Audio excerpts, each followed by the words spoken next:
Assalamualaikum warahmatullahi wabarakatuh. Selamat pagi teman-teman semua yang masuk ke breakout room di Prodi S2 MIB. Selamat pagi. Suara saya bisa terdengar dengan jelas ya, teman-teman?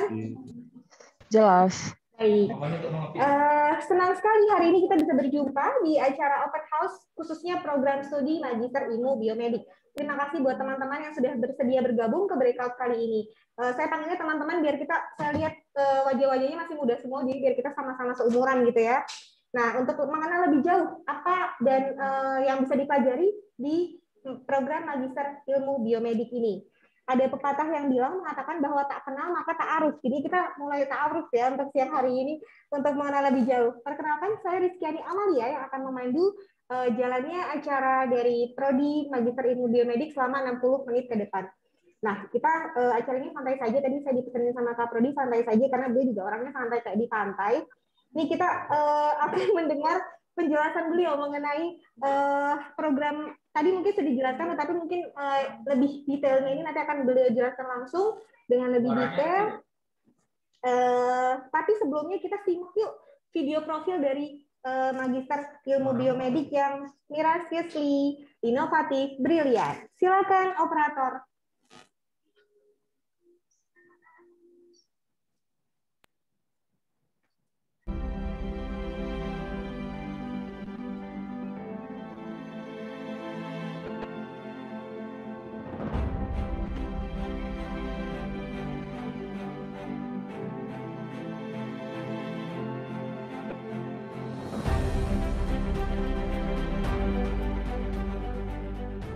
Selamat datang di Magister Ilmu Biomedik atau MIB. Ini merupakan suatu program studi magister yang terdapat di FKKM KUGM.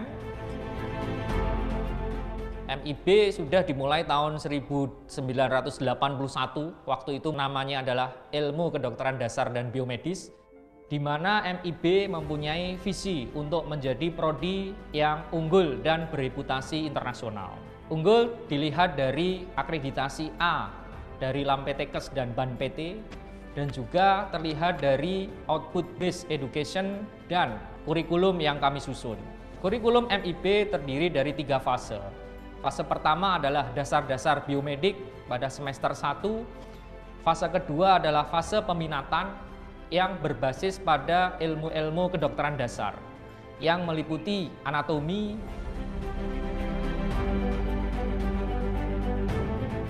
biokimia, farmakologi, fisiologi,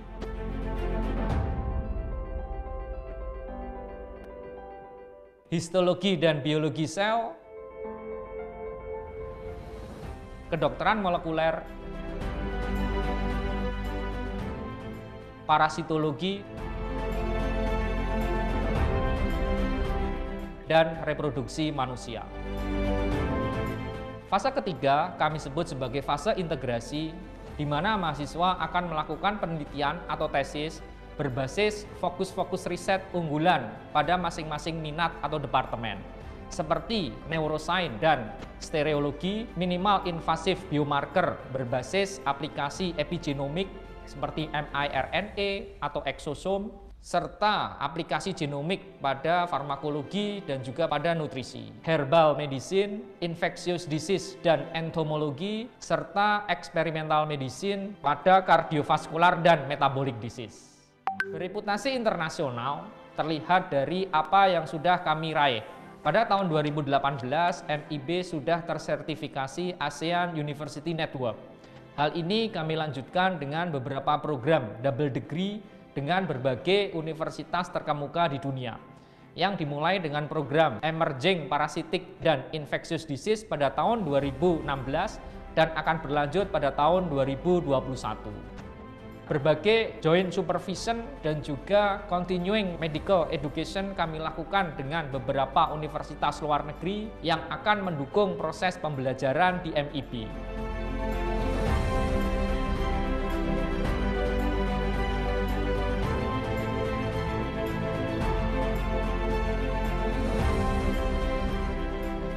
Program-program unggulan sudah kami susun seperti berbagai macam workshop yang akan mengembangkan soft skill mahasiswa, dasar-dasar teaching, dan juga penulisan ilmiah, serta job hunting.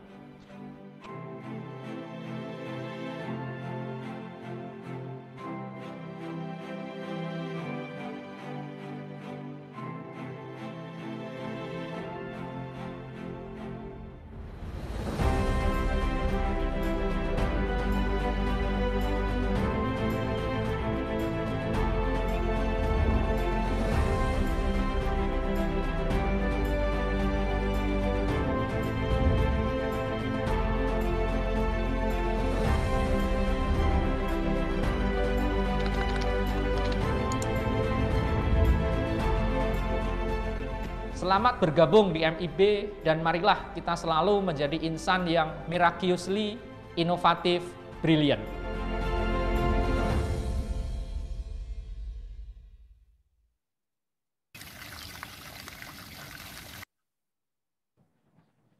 Ya, terima kasih operator.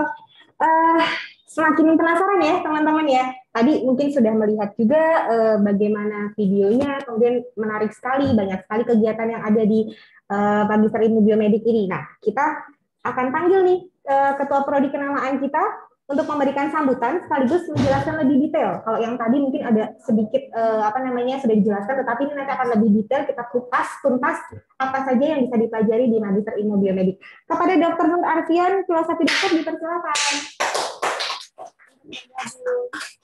Ya, apa kabar nih Dr. Arfi? Selamat pagi semuanya. Dadah dulu ya. Dadah. Kabar pagi, baik. Dok. Ya, terima kasih. Oh, itu dadah, Dok. Oh ya, ada yang dada ya.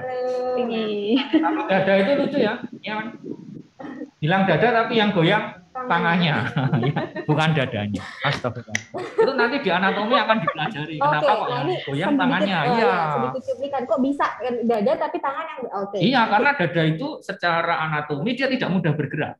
Dari struktur vertebranya tidak mudah bergerak. Oh, ini ada contohnya. Oh, sebentar ya teman-teman. Ini memang Dokter Arfi langsung praktek. Nah, ini kita bikin 3D printing. Soalnya Biomed itu bikin 3D printing seperti ini. Wah, keren sekali. Iya, ini belum ya. Ini tipikal dada. Vertebra dada itu kalau kita lihat prosesus spinosusnya itu saling berhimpitan sehingga dia tidak mudah goyang memang. Tapi beda dengan lumbal. Lumbal lebih mudah goyang. Sehingga ada tari perut tapi nggak ada tari dada. Nah, yang goyang tangannya ya, ini forumnya santai saja. Biomedik harus seperti itu. Biomedik ya. Kan selain miraculously, inovatif, brilliant, ada juga ada lagi, apa satu lagi? Asik, unik, ciamik. Wah, ini benar. Nah, makanya teman-teman, terima kasih. Nah, ini silakan mungkin sambutan tadi juga sudah ya. Saya kan biasanya nggak menyambut. Oh ya, tapi menyumbat. Menyumbat. Ya. Jadi kita langsung presentasi saja. Ya lah, kita langsung presentasi saja. Ya. Mohon maaf ya, ini biar suasananya berbeda. Kita itu sekarang hidup di zaman disruption gitu kan. Oh ya, lihatnya ke sana ya. Jadi saya tuh sering baca komik ya. Jadi mohon maaf kalau referensinya nanti komik. Jadi peran utama dalam suatu cerita itu mesti seorang pemuda. Ya, teman-teman semua yang ada di sini. Kita semua masih muda. Iya, masih muda ya. Mau ya kita. Alhamdulillah. Ya, jadi dan kalau kita lihat slide berikutnya saja. Ya, itu mesti potensi. Nah, itu bisa jadi klinisi akademisi, peneliti klinisi akademisi. Jadi teman-teman yang di biomedik juga bisa masuk ke klinisi. Tidak hanya di jalur akademisi. Banyak yang terus melanjutkan ke spesialis dan itu akan menambah wawasan. Ada pertanyaan dok yang tadi kemarin yang sudah dapat spesialis kemudian ke biomedik bisa nggak? Bisa. Atau biomedik ke spesialis? Bisa. Jadi bisa biomedik ke spesialis, spesialis ke biomedik. Cuman kalau jadi satu, nah ini pas spesialis ambil biomedik. Pas biomedik ambil spesialis. Itu cuman detail waktunya yang memang malah tidak akan tergarap kedua-duanya nanti. Oh, jadi kalau sarannya sebaiknya satu-satu tapi bisa ya setelah bisa. Jadi misalnya biomedik itu 3-4 semester itu bisa. 3 semester selesai itu nggak masalah kita. 3-4 semester. Bahkan yang sedang kita kerjakan yang kemungkinan ke depan adalah fast track. Itu bisa 2 semester. Oh, menarik sekali. Itu sudah berjalan dok? Belum. Akan kita kembangkan. Ya mohon. Ya, itu memang ini memang pembaruan juga sekarang di UGM juga ada riset base. Jadi tadi mesti ada 2 time skip 2 tahun di berbagai macam cerita macam-macam itu kan, One Piece, Naruto itu karena untuk apa? Untuk belajar master. Ya di akademik ninja nggak cukup. Ya, dan ingat bahwa pembelajaran S2 itu berbeda sekali dengan S1. S2 itu kita bisa menemukan coach atau ya sosok-sosok yang itu akan menginspirasi teman-teman semua. Itu kedekatannya kan beda, pembimbing S1 dengan pembimbing S2 atau bahkan S3 itu beda, dan itu mungkin teman-teman semua. Ya, terus berikutnya, nah ini tadi mungkin sudah ya, jadi magister ilmu biomedik terus aja ada peminatannya ada. Nah, basicnya nih, kemarin sekalian saya ini ada berbagai macam pertanyaan yang masuk juga ya. Iya, benar. Ya. Nah, kira-kira S1 mana saja yang bisa masuk? Kemudian apakah D4 misalnya analis kesehatan, D4 kebidanan, D4 fisioterapi, berikutnya bisa masuk? Satu. Nah, ini yang untuk D4 tadi ya. Memang banyak sekali dari teman-teman D4 itu nanti jadinya sarjana terapan. Ya, kelemahannya adalah sarjana terapan itu ketika mau magister terapan itu belum banyak. Nah, itu ada program dulu namanya matrikulasi. Kita memang belum ya. Itu memang PR kami lah ya, PR kopian ya prodinya itu. Ya, semoga tahun-tahun ini kita bisa ya ada naskah akademik yang kita ajukan ke Senat untuk membuka program D4 bisa masuk ke biomedik. Tapi cuma tetap harus ada program matrikulasi 3 sampai 4 tahun. 3 sampai 4 bulan, sorry. Itu ada ujiannya juga nggak, Dok? Ada ujiannya juga. Oke. Jadi dia lulus matrikulasi dulu, ujian. Habis itu masuk S2. Jika tidak lulus? Jika tidak lulus, ya harus lulus untuk masuk S2. Oke. Ya, untuk masuk S2 harus lulus program matrikulasi katakanlah. Itu memang syarat dari UGM. Tapi sudah harus daftar dulu ya? Ya, harus daftar dulu. Nanti ada NIM dan sebagainya. Ini yang sedang kita kerjakan ya, beberapa proyek termasuk double degree itu yang sedang kita kerjakan. Terus berikutnya tadi sudah kita visinya unggul dan bereputasi internasional dengan sertifikasi AUN dan kita baru saja terakreditasi LAMPTK. Ya, kita masih pakai 7 standar karena pas habisnya ada 2019 kemarin, akhirnya keluar 2021. Yaitu memang 2020 itu proses akreditasi di LAMPTK memang agak terhambat karena pandemi. Ya, berikutnya, nah ini terus saja EUN, terus sekarang namanya magister ilmu biomedik, ini ketika sertifikasi EUN, dan juga kita sudah terakreditasi A dengan nilai 3,77 dari 4. Ya, lumayan tinggi sih, alhamdulillah. EUN itu tidak banyak MIB, yang MIB EUN itu Jakarta itu barusan kalau nggak salah 2020, terus UP itu pertama kali, setelah itu MIB kita, UGM, ya 2018. Ya, jadi Anda itu di jalur yang tepat untuk menerima informasi, insya Allah. Termasuk salah satu pertanyaan juga, bedanya apa nih di sini dengan yang di luar? Yuk, berikutnya, ini tadi sudah ya 98 ya. Tadi kita ini peminatannya kemarin ditambah dengan antropologi kedokteran ya. Tapi kadang minat itu bisa ada, bisa tidak ada tidak ada ya. Kadang bisa aktif, kadang tidak. Yang selama ini aktif 8 ini. Dan semuanya dibuka ya, Dok? Semuanya dibuka. Satu mahasiswa saja tetap kita layani. Oke, nah itu teman-teman. Jadi satu mahasiswa. Apa saja minatnya teman-teman bisa masuk ya selama dalam 8 itu tadi yang dibuka. Ya, misalnya minat anatomi itu pernah 1 mahasiswa. Ya tetap kita lakukan. Minat histologi 1 itu tetap kita lakukan misalnya. Karena kita saling menghormati minat dari teman-teman. Ya, awas kalau tidak berminat. Kuotanya udah maksimal nggak? Maksimal. Minimal kan nggak ada. Ya, kita biasanya 10 per minat itu bisa, insya Allah. Ya, karena dosen itu kan dalam ada satu departemen ya? Biasanya banyak. Betul, ya, kita nganu rasio dosen dengan mahasiswa. Saya kira nih peluang yang cukup luas ya gitu ya. Ya, ini peminatannya. Dan peminatan ini adalah kedokteran dasar. Kalau kita lihat institusi fakultas kedokteran atau Poltekkes atau Stikkes atau apapun ya, itu masih berbasis kedokteran dasar. Departemennya ya anatomi. Nah, jadi mahasiswa MIB UGM itu punya 2 keunggulan. Selain mereka belajar kedokteran dasar, anatominya, kenapa kok vertebra seperti ini, gitu ya, itu anatominya. Tetapi juga belajar fokus riset. Ya, fokus riset unggulan. Misalnya juga belajar aging, ya, senescent itu kita juga mempelajari sebagai topik riset. Ada yang tanya juga, aging tuh dipelajari juga nggak nih di S2? Dipelajari juga, bahkan kita bikin aging yang terkait beberapa model vaskular. Ya, ternyata kalau orang diabetes ya, diam bebas protes. Diabetes kan diam bebas protes ya. Gula itu protes pertama kali adalah ke sel endotel. Sel endotelnya itu lebih tua. Ya, umurnya, dan itu memacu penuaan sel-sel yang lain. Nah, termasuk adiposit, kardiomyosit ini dipelajari. Ini publikasinya juga ada di MIB. Nah, dari situ kita kemarin dapat grant Nutrifood. Jadi mengajak mahasiswa juga. Mengajak mahasiswa juga. Jadinya jangan takut juga untuk teman-teman yang mungkin belum punya proposal ya. Dosen itu mesti punya. Berikutnya dosennya. Nah, kok suwi?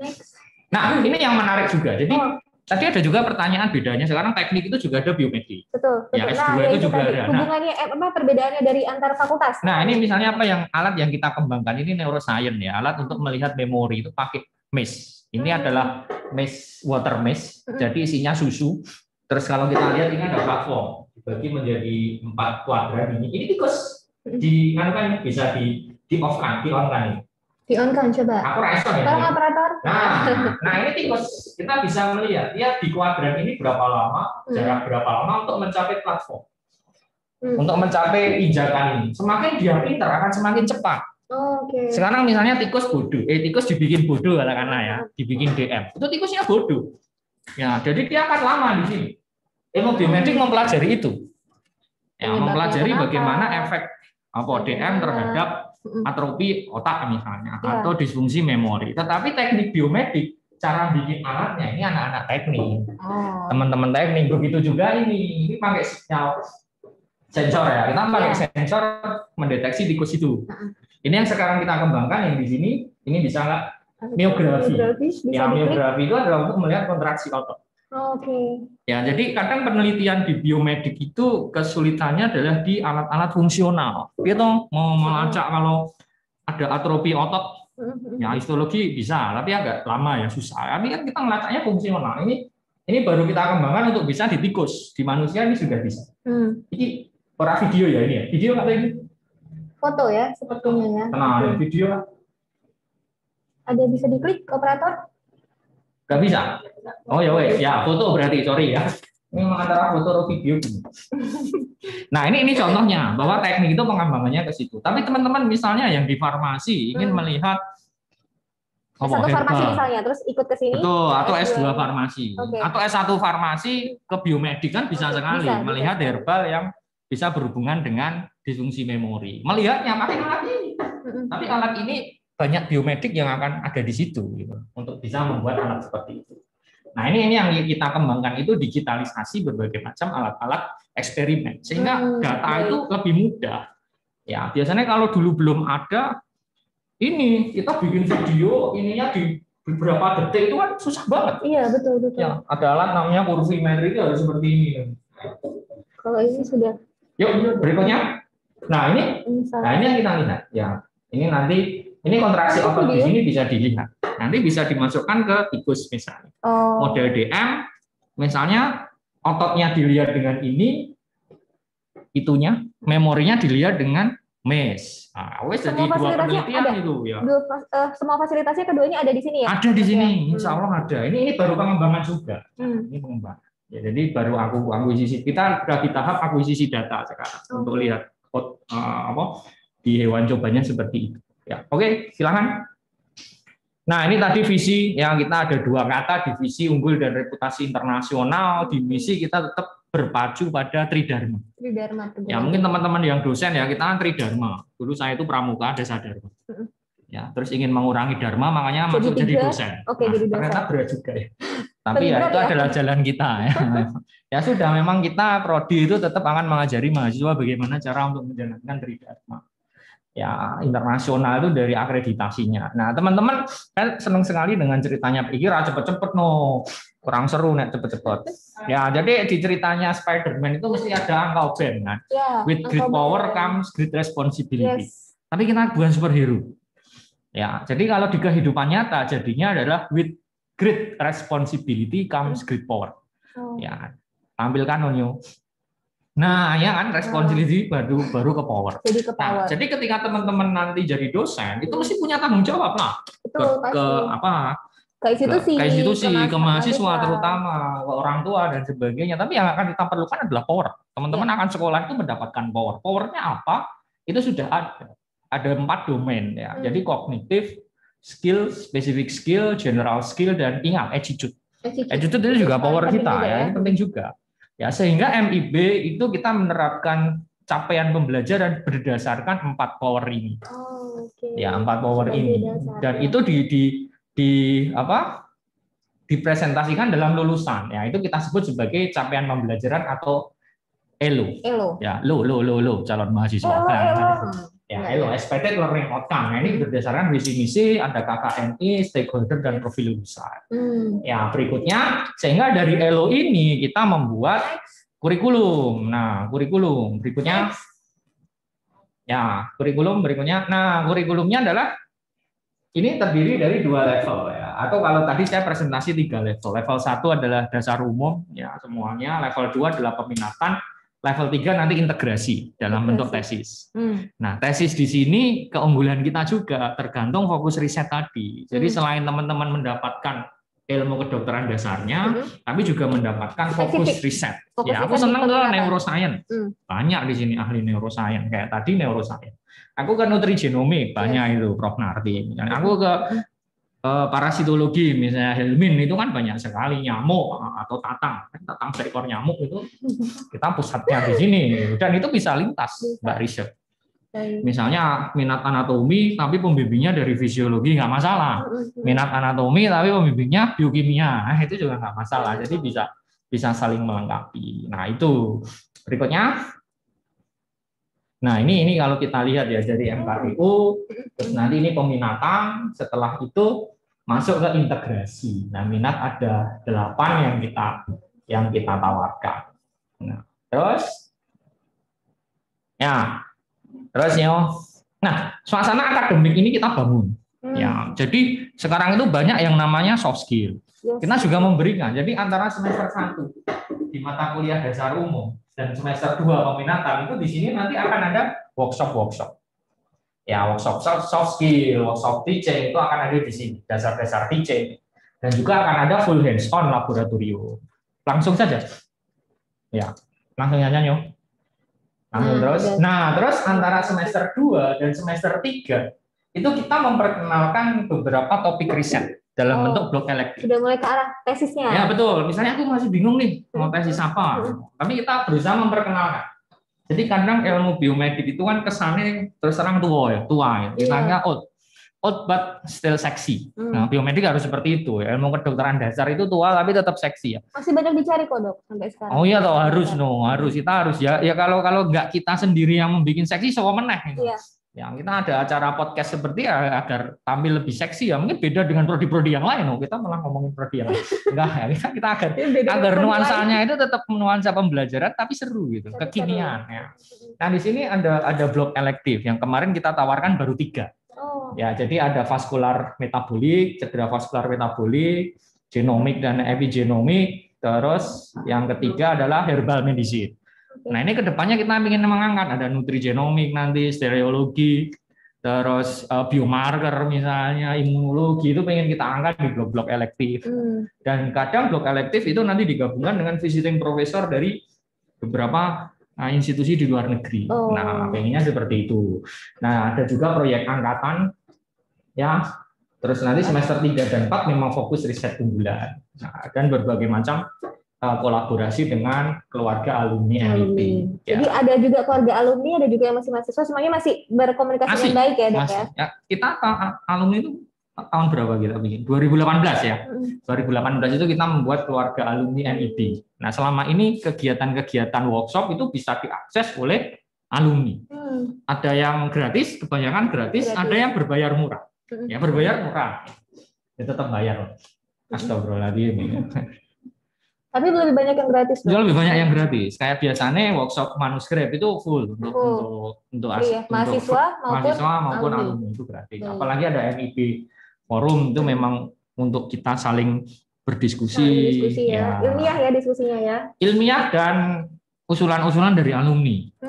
Ya, termasuk tadi D4 itu banyak sekali yang menanyakan. Nah, iya, ini tapi memang kita harusnya itu melakukan itu di 2020, kita mempersiapkan itu. Tapi ya karena pandemi itu kita juga seperti itu ya. Nah, terus jadi akhirnya kita akan insya Allah kita akan mulai lagi pembahasan itu di 2021.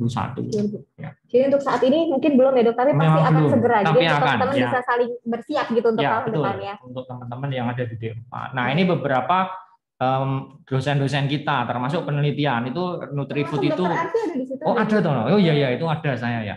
Kita 2 tahun juara berturut-turut Nutrifood. Itu dapat. Bu saya dan Bu Andrianita ya, Dokter Andrianita ya. Tapi dananya besaran tempat saya. Terus itu Bu Dewi Kartika, beliau meneliti tentang biomarker cancer. Ya, betul, Ya sudah diakui di Kemenkes ya. Anak Bangsa pada 2017.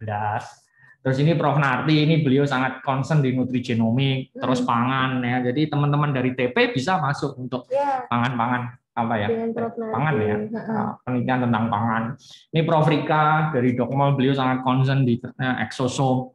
Terus kemarin untuk COVID itu tim vaksin merah putih juga dengan termasuk Prof Triwibowo. Insan berprestasi juga ya? Betul ya, Insan berprestasi 2020. Dosen-dosen termasuk Dokter Afi dapat juga loh. Oh iya, tapi tidak saya tampilkan. Oh, kenapa? Ini terlalu banyak. Takut, gitu. Ya, Takut terus ini ada sombong ya. Dokter Toto ya. Iya, ini dari parasitologi, beliau sangat concern ini dapat haki terbaik di UGM. Betul. Ya, untuk di parasitologi. Untuk alat cuci tangan. Jadi memang multidisiplin. Beliau parasitologi tapi sangat concern di higien. Ya.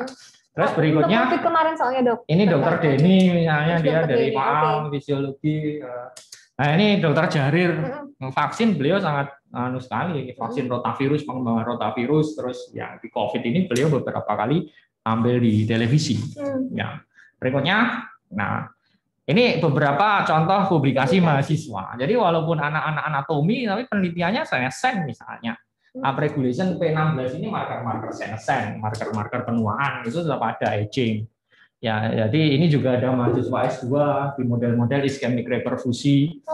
Ya ini presentasi juga teman-teman ini mahasiswa dan alumni di endotelin itu di Jepang. Ya ini research training ya, ini research training dari mahasiswa. Kita punya KIBI ya, Konsorsium Ilmu Biomedik. Indonesia. Se-Indonesia. Ya, Indonesia. Kita anggota dari itu MIB. Nah, itu selama ini kerjasama sama Tsukuba University. Dan ini ada 4 MIB itu tahun 2018 kalau nggak salah. Berarti aktif juga ya? Ya, itu dalam training tapi di Jakarta. Ini 2021 ini lolos. Dia research training nanti ke Tsukuba. Ada satu itu Sabita Mega. Ya, tapi memang ini kita nggak tahu karena pandemi ini belum diberitahu juga. Gimana ini kelanjutannya? Iya, kelanjutannya. Semoga ya dia suruh siap-siap untuk akhir tahun ini. Berapa lama di sana? 6 bulan. 6 bulan. Biaya full dari sana. Prodi bantu untuk penerbangannya. Ya, jadi biaya hidup dari sana. Tapi kita tetap support sampai teman-teman. Kita akan support untuk presentasi dan sebagainya. Ini dapat bantuan juga dari universitas. Dari FK dan dari prodi itu dapat bantuan. Ya kita akan memberikan juga. Sebentar ini belum. Nah yang tadi NRC tadi ternyata mahasiswa juga juara NRC ini kan sih. Oh iya NRC Nutrifood. Nanti kita akan undang juga ini. Ya NCV. Ya. Betul. Jadi diwariskan semangat berprestasi itu kan diwariskan ke mahasiswa. Walaupun sekolahnya di sini, tetapi bisa go internasional juga gitu ya? Iya betul. Dan ini nasional ini mengalahkan mungkin ratusan proposal itu kalau Nutrifood itu biasanya 800-900. Pemimpinnya siapa Dok? Mbak Kensi ini? Lupa ya, aku siapa ya? Nanti biar dia cerita sendiri. Oke ya, nanti kita dengar ya. Ya, dia biar cerita sendiri. Oke, berikutnya. Nah ini khusus untuk apa jenenge pandemi. Pandemi itu kan kayak Thanos ya. Yes. Thanos itu I am inevitable, tidak pernah I am inevitable saya tidak terelakkan. Pasti akan datang terelakkan, gitu. Bener ya. Tapi kata-kata di film bukan gitu. Aku lali ya. Nah ini kita bikin satu universe ya di MIB namanya adalah Biomedical First. Ya, virtual experiment research soft skill education series. Jadi memang kita ingin pelatihan atau yang dibutuhkan oleh mahasiswa itu ada dalam satu. Contohnya misalnya ya. Sebentar itu ditutup dulu mungkin, Mbak. Nah, ini contohnya kita bikin scriptboard itu adalah untuk manuskrip. Oke. Ya, kan kita memang kemasnya itu seperti ini, mohon maaf ya. Seperti webinar tapi bisa diikuti oleh mahasiswa maupun alumni. Gitu, ya alumni boleh ini. Alumni terus boleh. MIB Forum itu from home for homecoming ya. Ini alumni homecoming. Workshop, terus kita sekarang ada PSBB, teman-teman berikutnya nanti akan ada perbincangan dan seminar bertema biomedik. Itu per minat ya. Ini misalnya fisiologi. Jadi untuk menggali minat tadi, mungkin teman-teman masih bingung isinya apa atau minat. Ya, itu terutama tiap hari Sabtu ya, sebelum masuk ke dalam peminatan bisa melihat ini dulu. Bisa. Teman-teman boleh silakan, ini umum, nanti kita akan share juga informasinya. Jadi setiap Sabtu mulai minggu depan ya. Minggu ini 5 Juni ya, 5 Juni ya. Berikutnya. Nah, ini juga beberapa kegiatan. Ini bisa diklik ya. Ini atau ini. untuk blok elektif. Ini contoh blok elektif. Ya. Nah, ini blok elektif ini atau satunya lagi. Sekarang kita bikin blok elektif itu bisa diakses untuk Merdeka Belajar. Oh, jadi semua orang bisa kita akses. online kan ya, kita online kan. Jadi tapi sebagai operatornya mahasiswa. Oh, jadi dia akan ya? Jadi itu satu semester, satu SKS, 1 sampai 2 SKS.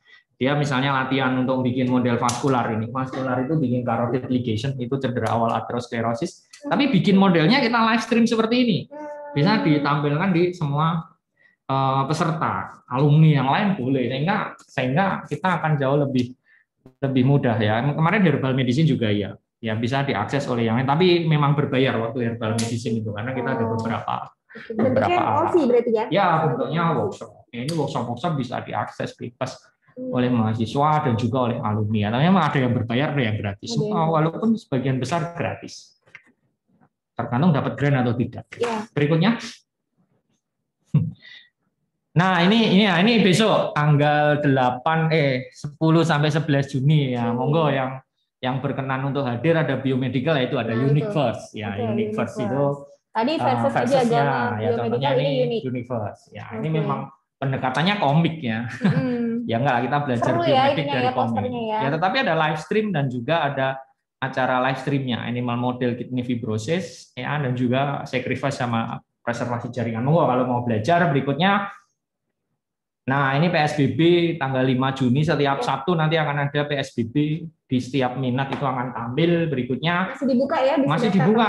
Nah, ini monggo yang berkenan hadir. Iklan. Nah, ini jangan lupa subscribe, klik tombol itu lonceng. Banyak teknik-teknik. Ya, banyak teknik-teknik ini sudah ada di situ. Ya. Berikutnya ini yang Merdeka Belajar tadi, ini mahasiswa-mahasiswa ini contohnya mahasiswa sedang melakukan ini di live stream gitu kan. Saya bagian komen biasanya. Oh, yang komennya. Ini salah ini orang. Mahasiswa terus jadi. Teman-teman juga monggo yang bergabung di lab anatomi itu, ini lab itu program Merdeka Belajar kita. Ini sudah ada videonya, ada soalnya. Ini ada soalnya. Ya, jadi sudah bisa kita belajar juga ya di situ. Ya betul, bisa belajar. Ada karena ada soalnya. Monggo kalau yang mau masuk silakan lihat dulu. Oh, IHC itu seperti ini, basicnya apa, teknisnya apa. Kita sudah menyiapkan juga untuk Merdeka Belajar. Di Gamel itu memang untuk mahasiswa ya, elok. Ya, ini beberapa program blok elektif yang program unggulan kita. Tapi yang ini bisa diakses umum gitu ya? Bisa. Nanti kita akan bikin umum. Ya, jadi lebih untuk Merdeka Belajar. Memang untuk transfer kredit itu yang sedang dibahas juga. Karena transfer kredit itu kan yo gampang-gampang susah ya. Atau susah-susah gampang ya. Karena mungkin kita kan harus ada MOU antar universitasnya.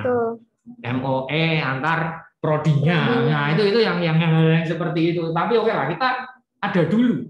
Dari 0 menjadi 1 itu sangat susah. Cuman dari 1 nanti kita nggak tahu dia akan meningkatkan eksponensial atau sejajar linear ya, tapi tetap ada.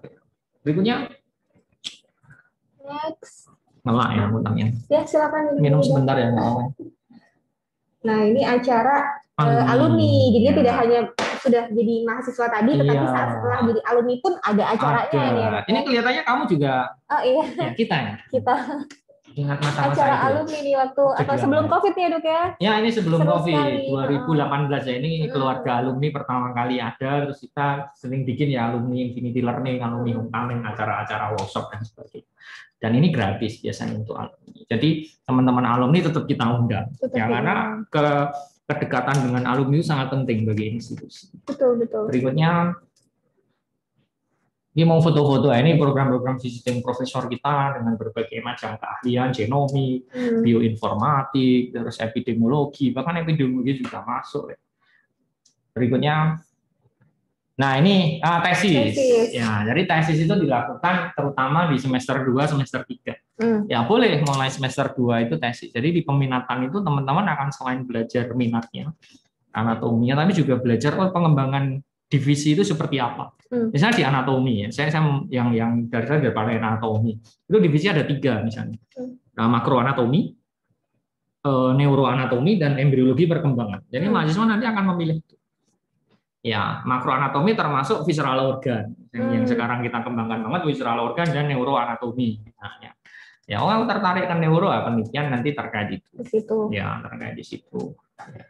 Berikutnya, terus nanti baru seminar tesis, proposal, hasil tesis. Semester 3 sampai 4. Jadi kita dorong untuk semester 3 dan 4. Diharapkan 2 tahun itu 4 semester maksimal sudah lulus gitu ya, selesai. Ya, walaupun kalau di SK Rektor tetap bisa sampai 6 semester. Ya, 6 semester. Jangan takut, modal dana dari mana itu biasanya. Nah, ini juga pertanyaan yang banyak. Iya, betul. Beasiswanya bagaimana nih? Apakah ada nih disediakan? Kalau beasiswa itu di beberapa instansi itu ada yang memang dia memberikan beasiswa. Seperti beberapa yang dari Bali Universitas Ganesha, pendidikan Ganesha itu mereka ada beasiswa, ada yang dari institusi. Dari institusi memberikan. Tapi ada juga yang LPDP, itu kita sering dapat mahasiswa yang sudah mendapatkan LPDP. Atau kemarin yang ada itu dosen unggulan, itu juga ada. Beasiswa unggulan, benar. Itu ada satu yang dapat itu kemarin. Dan berbagai macam beasiswa bisa ada. Cuman memang secara dari prodi secara umum kita belum memberikan. Ya, karena ya memang agak berat juga untuk macam-macam. Cuman kalau yang dari mahasiswa luar itu kan ada beberapa mahasiswa Palestina kita ada. Ya, hampir tiap angkatan itu pernah 5. Mahasiswa dari luar. Terutama dari Palestina. Dulu program EPIT itu dari Prancis 3 itu kan. Ya, itu biasanya dari UGM memang ada skop khusus untuk mahasiswa-mahasiswa internasional itu. Itu peminatannya beda atau gimana, Dok? Peminatannya dulu EPIT itu akan kita bikin peminatan memang untuk double degree. Ya, besok diberi nama Dynamite. Jadi programnya itu kita rancang dia 1 semester di sini. Bulan berikutnya bisa milih mau dimilih 2 di antara 4 ya. Warsawa, terus Mahidol itu Thailand, terus Montpellier itu Prancis atau kok lali aku satunya. Putra Malaysia. Di Malaysia. Putra Malaysia, ya itu mau milih di mana. Ya, fasilitas dan infrastruktur teman-teman FKUGM itu sangat bagus untuk fasilitasnya, berbagai macam ruangan, bahkan kita punya sekarang gedung Pasca Sarjana. Dan kita ada di lantai 5 sayap selatan. Jadi kalau mau tanya-tanya ya, misalnya mau main ke sini, ya itu bisa di situ. Ya monggo. Gedung Pasca Sarjana, gedung Tahir, lantai 5 sayap selatan. Ya, itu di ruangan kita. Monggo. Baik. Berikutnya kita sudah selesai ini fasilitas olahraga dan laboratorium, serta ada juga psikologi. Ya, ini yang mungkin bisa diakses juga ya. Bisa diakses. Psikologi itu ada karena terus terang mahasiswa itu kan berat ya. Ya, mahasiswa itu kalau dia punya keluarga, terus kadang masih dilimpahi kerjaan dari kampusnya, itu lumayan berat. Sehingga kita juga dari aspek psikis kita berusaha memberikan layanan juga. Ya, layanan dan dukungan. Ya, berikutnya. Nah, ini perpustakaan saja kita sudah dilengkapi dengan Gamel dan Elo, itu merupakan learning management system. Ya, hampir semuanya sekarang sudah berafiliasi atau terkait dengan Gamel dan Elo. Oke, mungkin itu aja kita penutup. Nah, pendaftaran sampai 21 Juni ya, dan marilah kita coba untuk bisa berkembang, dan berkembangnya itu adalah di NIP. Marilah kita berusaha menjadi lebih baik, kudune muncul di ya. Nah, semoga kita bisa menjadi lebih baik. Ya. Berikutnya adalah aku lali. Ya, oke. Selamat belajar. Pokoknya have fun dalam learning sama practicing. Oke, ya betul, itu sudah ada tulisannya. Oke, terima kasih Dr. Arfi atas pemaparannya tadi. Juga sekarang kita sudah berdiskusi juga ya tadi. Saya juga sudah ada bocoran nih beberapa pertanyaan yang teman-teman saat mendaftar kemarin sudah menuliskan pertanyaan-pertanyaan, itu tadi sebagian besar sudah dijawab oleh Dr. Arfi. Nanti bisa kita lanjutkan. Nah, tapi kita tidak hanya berdua saja nih, Dok, di sini. Ya. Kita akan panggil nih tadi yang ada namanya itu salah satu mahasiswa keunggulan. Yang ketiga berarti. Yang ketiga. Ya. Orang ketiga. Orang ketiga yang akan bergabung dengan kita ada Mbak Ken Siri, sarjana fisioterapi dari angkatan 2019. Silakan Mbak Ken Siri. Tadi ada namanya terpampang tadi tuh Iya. dari Nutrimut. Nah, apa kabar Mbak Kensi nih? Alhamdulillah sehat, Mbak. Baik, alhamdulillah sehat. Nih saya mau tanya nih teman-teman juga pasti penasaran. Mungkin bisa dijelaskan Mbak Kensi ini dari mana, kemudian dulu sarjana tadi saya sudah sebutkan ya, tapi mungkin bisa sarjana dari mana, kemudian peminatan apa, angkatan berapa, sekarang sedang melakukan apa gitu. Silakan Mbak Kensi. Oke, Assalamualaikum warahmatullahi wabarakatuh. Nama saya Ken Siwi, saya mahasiswa dari Magister Ilmu Biomedik angkatan 2019. Di sini saya mengambil peminatan anatomi dan basic saya memang fisioterapi dan saya mengambil anatomi karena memang saya melihat salah satu mata kuliahnya adalah kinesiologi, ergonomi, biomekanik dan juga kedokteran olahraga yang berkaitan dengan saya. Saat ini saya sedang pada tahap tesis dan insya Allah kalau lancar bulan Juli nanti akan wisuda. Amin. Amin. Aku harus mengawekan loh untuk SMHS ya. Terima kasih. Jadi pembimbingnya siapa tadi juga pertanyaan saya tuh. Kenapa? Pembimbingnya siapa Mbak Kensi? Oh, Dr. Nur Afian. Oh ya Dr. Junaidinus. ampun. Nama Ju, Baik. nama dokter Ju. Tadi sosok kayak lupa-lupa gitu ya. Lupa sama bimbingannya. Mahasiswanya banyak soalnya. Oh gitu. Baik. Siap, terima kasih Mbak Kensi. Semoga lancar. Nah, saya perhatian sama mahasiswa. Oh, Apalagi mahasiswi. mahasiswi. Ini mahasiswi ya kebetulan. Nah, ini ada juga satu mantan mahasiswi. Oh ya. Yang dari apa namanya alumni dari S2 MIB ini. Kita datangkan jauh-jauh secara virtual dari Pontianak ini ada Mbak Dr. Sari Eka Pratiwi M Biomed. Halo, Assalamualaikum Dr. Arfi, ya, Mbak Siwi dan teman-teman semua. Suaranya kecil ya. Kedengaran nggak suara saya? Oke, sudah kedengeran. Terdengar. Gimana kabarnya Mbak Sari? Sehat ya dari Pontianak langsung ya? Sehat, terima kasih. Sehat, alhamdulillah. Nah ini mungkin bisa dijelaskan Mbak Sari, seperti tadi dulu tuh dari angkatan berapa, kemudian lulus kapan, terus sekarang instansinya dari mana, atau apa peminatan apa yang dulu diambil. Silakan Mbak Sari. Ya, terima kasih Mbak Adisha, Dr. Arfi, Mbak Siwi. Perkenalkan, saya Sari Eka Pratiwi, teman-teman semuanya. Dari Pontianak, Kalimantan Barat. Ya, saya dulu di MIB angkatan 2017. Halo? Ya, halo. Oh, suaranya Sari bisa lebih dekat ke mic. Iya. Mic-nya, iya. Ya. Ya. Halo. Perkenalkan, saya Sari Eka Pratiwi dari Pontianak, alumni MIB. Dulu angkatan 2017.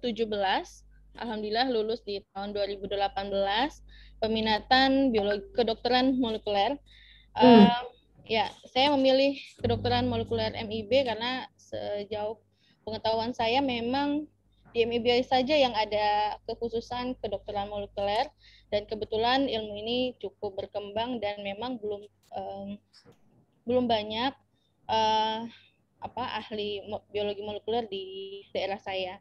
Jadi kemarin kebetulan saya juga fokus penelitiannya mengambil di biologi molekuler kanker, imuno-onkologi, dan mikro-RNA bersama dengan Prof. Sofia Mubarika, Dr. Inwiani Astuti, dan Dr. Arfi. Itu Mbak. Baik, terima kasih Mbak Sari. Wah, ini berarti angkatan 2017 ya, dan master biomedik gitu ya. Tadi Biomed pertama. Biomed pertama. Iya. Biomed pertama. Saya masih angkatan Master of Science, jadinya masih udah agak sepuh gitu ya. Saya masih muda. Gak berani aku bilang sepuh. Kita udah tadi sepakat bahwa kita semuanya sama-sama muda. Oke. Siap, setuju. Baik.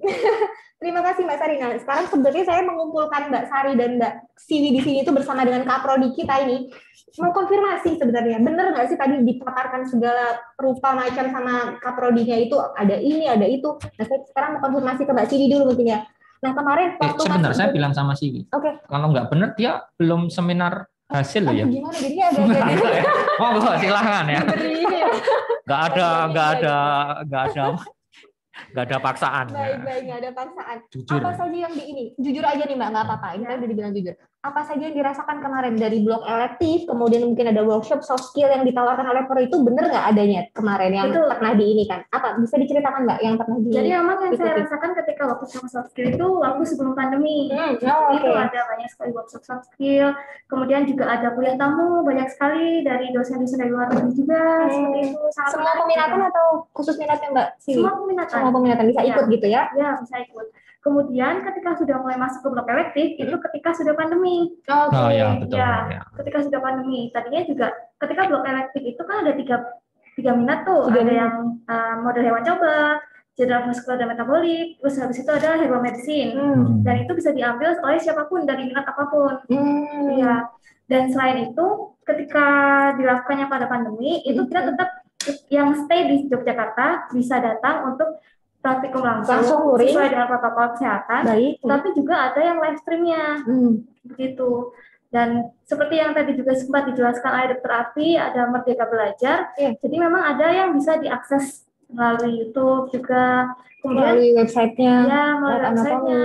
Kemudian juga ada soal-soal yang bisa dikerjakan sebelum maupun setelah dari acara. Jadi bisa kita ukur ya, apakah Ya. kita udah mengerti belum cukup paham dengan masyarakat itu. Oh berarti benar gitu ya. Saya mau konfirmasi nih dokter. Oh iya. Bener apa enggak yang tadi? Jangan paprodinya membohong.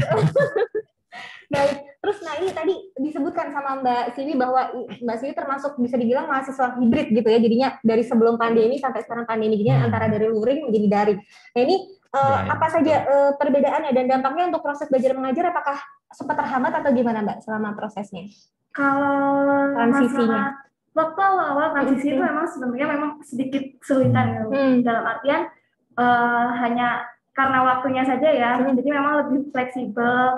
Yang biasanya kita cuman kuliahnya pagi sampai siang gitu. Kemudian karena menyesuaikan juga kadang sore juga malam begitu. Tapi makin seiring berjalannya waktu malah di sini kami merasakan lebih banyak positifnya gitu, dalam artian dalam seminggu itu kita bisa mengejar beberapa mata kuliah begitu. Karena kalau ketika kita offline itu kan kadang menyesuaikan dosennya ada atau tidak. Betul. Tapi kalau semisal online itu dimanapun dosennya kadang bisa mengusahakan untuk tetap memberikan kuliah.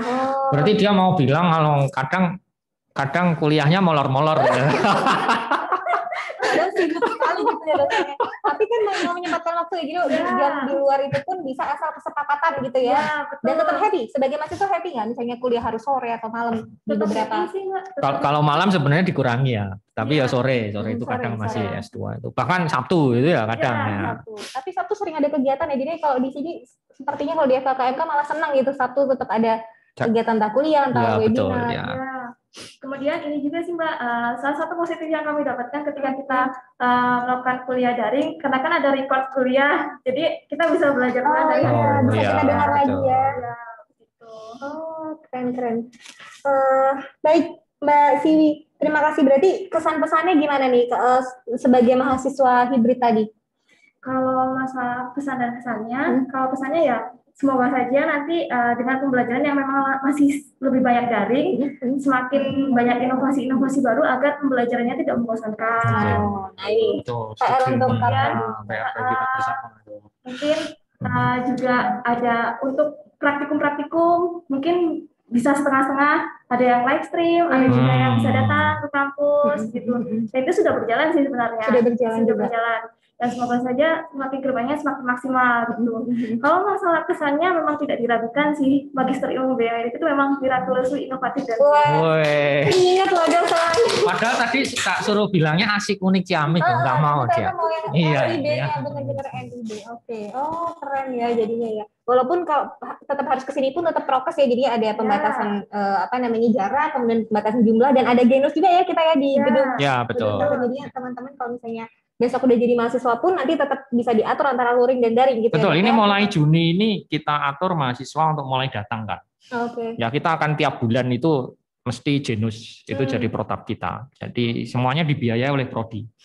Ya, jadi mulai Juni ini akan kita proyeksikan tiap bulan angkatannya Skensiwi yang mulai nge-lab ya. Kamu penelitian kan sudah mulai jalan. Praktikum dia juga di seksi ya kemarin di seksi, walaupun nggak bisa dilakukan dari jauh ya. Nggak bisa, masa di seksi gitu. nanti hatinya yang bisa. Ya, itu harus dilakukan. Itu tuh juga mulai luring dan semuanya ada genusnya. Betul, jadinya walaupun ada kebijakan dari prodi bahwa harus luring, teman-teman tetap bisa kita hitungkan dengan protokol kesehatan ya, dengan pembatasan jarak tadi, pembatasan jumlah orangnya, kemudian juga ada genus rutin gitu seperti itu. Baik, terima kasih Mbak Siwi. Nah, ini sekarang kita ke Mbak Sari. Halo Mbak Sari, masih dengar ya? Ya Mbak, masih bisa mendengar jelas. Oke, baik. Ya. Nah, ini Mbak Sari yang merasakannya tuh dia full ya, alhamdulillah ya, saat luring sebelum pandemi gitu ya, sampai akhirnya lulus. Nah, merasakan juga nggak Mbak yang blok-blok elective tadi, kemudian ada banyak workshop soft skill tadi, itu waktu zamannya Mbak Sari saat masih jadi mahasiswa, apakah merasakan juga Mbak? Kalau blok elektif memang kebetulan belum mulai ya waktu itu ya Dokter Arfi ya. Tapi di minat itu sudah ada mata kuliah pilihan gitu. Nah kalau kegiatan, alhamdulillah memang banyak sekali Mbak. Jadi dari semester awal itu kita sudah ada kegiatan ini pengabdian pada masyarakat. Waktu itu dilaksanakan di Batul.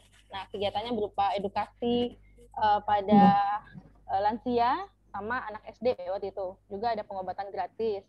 Terus ada kesempatan juga waktu itu mengikuti ini kegiatan KIBI itu kebetulan ada kursus CRISPR-Cas9 bersama Sukuba. Jadi alhamdulillah sekali waktu itu bisa ikut berpartisipasi dalam kursus itu karena manfaatnya alhamdulillah banyak sekali. Terus juga di minat waktu itu sempat kita ikut ke University of Malaya di Malaysia bersama dengan NanoString itu melakukan workshop penelitian menggunakan teknologi NanoString gitu Mbak. Oke, jadinya mungkin memang belum semua ada, tetapi tetap banyak kegiatan gitu ya. Mungkin dulu namanya berbeda, belum namanya blok elektif atau workshop. Dan proyek angkatannya juga ini ya cukup menarik ya Mbak. Berarti dulu setiap angkatan pasti akan ada proyek untuk yang turun ke lapangan bersama-sama dengan peminatan lain ya sebelum berpisah di minat masing-masing gitu ya Mbak ya. Betul. Jadi kayak perpisahan sementara sih ya Dok ya. Jadi kumpul-kumpul dulu rame-rame, habis itu baru pisah ke minat masing-masing. Masing-masing sesuai dengan tadi. Kemarin minatnya biologi molekuler ya Mbak Sari? Kedokteran molekuler. Tangan di Fakultas Kedokteran. Iya benar-benar kedokteran molekuler. PSBB itu sekarang jadi proyek angkatan untuk pengap Mas. Oke. Mulai angkatanmu ya sih ya, karena ya pandemi itu tadi kita nggak bisa ke lapangan. Betul. Digantikan oleh tadi webinar-webinar yang bernama PSBB tadi. Ya PSBB, perbincangan dan seminar bertema biomedik. Ya. Nanti teman-teman juga bisa daftar yang tadi ya. Nanti bisa kita share lagi untuk link pendaftarannya. Lalu manfaat apa saja Mbak yang mungkin bisa dirasakan? Yang paling mendalam, paling berkesan selama 2 tahun ya kurang lebih ya menjadi mahasiswa MIB saat itu. Iya, kalau keilmuan ya tentu sangat banyak ya Mbak ya. Kalau keilmuan luar biasa, kalau di UGM ini sudah tidak perlu diragukan lagi. Kemudian untuk skill juga alhamdulillah banyak dapat, terutama kalau di kegiatan-kegiatan yang dilaksanakan dari MIB itu ada beberapa yang gratis tadi yang Dr. Arfi bilang itu. Jadi kadang waktu mahasiswa itu kita dikasih ujian, terus ada nomor soal berapa gitu, kalau berhasil jawab, ya Dok ya, berhasil jawab, terus kita boleh ikut pelatihan dan gratis gitu. Kemudian kayak ini penulisan manuskrip, kemudian ada yang soft skill untuk mengajar ya, tentu itu sangat bermanfaat Mbak untuk pekerjaan sehari-hari. Sekarang kan kebetulan saya juga seorang dosen ya di FK Untan, kemudian juga sekarang alhamdulillah jadi tim editor juga di jurnal kami di sini, Jurnal Kesehatan Khatulistiwa dan reviewer di GPC Gorontalo. Nah, jadi ilmu-ilmu yang didapat saat S2 itu alhamdulillah sangat bermanfaat ya. Ya. Baik. Nah, ini menyambung juga ke Mas Arfi nih tadi. Ya sudah bikin buku loh. Buku. Oh itu. Iya. Alhamdulillah. 2 atau 3 malahan ya tentang molekuler ya, biologi molekuler ya, Sari Eka. Ya, biologi molekuler kanker yang terakhir Dok, buku terakhir kemarin. Oh. Ya, itu dari hasil belajarnya dia. Terus malah jadi buku. Iya, jadi hasil dosennya malah huruf. Dosennya malah. Nah, ini kebetulan Mbak Sari Eka ini memang sudah jadi dosen, ini kembali ke institusi. Nah, untuk ada pertanyaan juga Dok.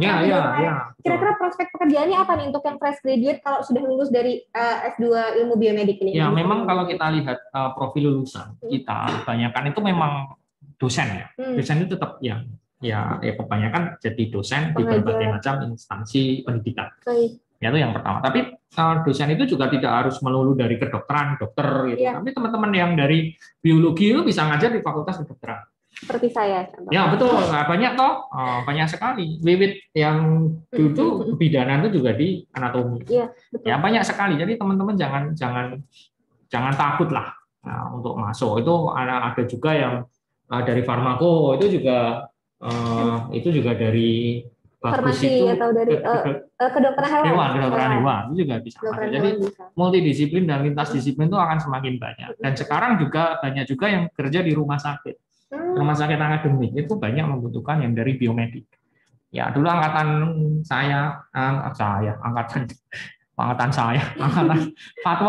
berapa?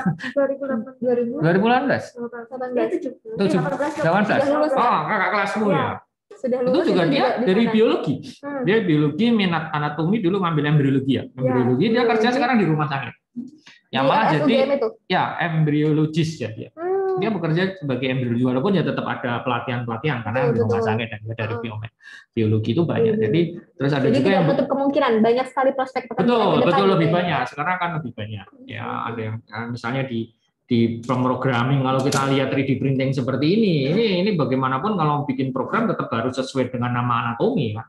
Orang-orang anatomi, orang-orang biomedik juga. Jadi prospek ke depan akan semakin banyak dan ilmu semakin tidak terkotak-kotak. Betul ya, setuju sekali. Banyak sekali multidisipliner yang bisa ini ya. Tadi banyak juga yang dari chat. Kita mau menjawab di mana dulu? Oh, baik. Kita mau menjawab ya, mungkin bisa dari yang chat.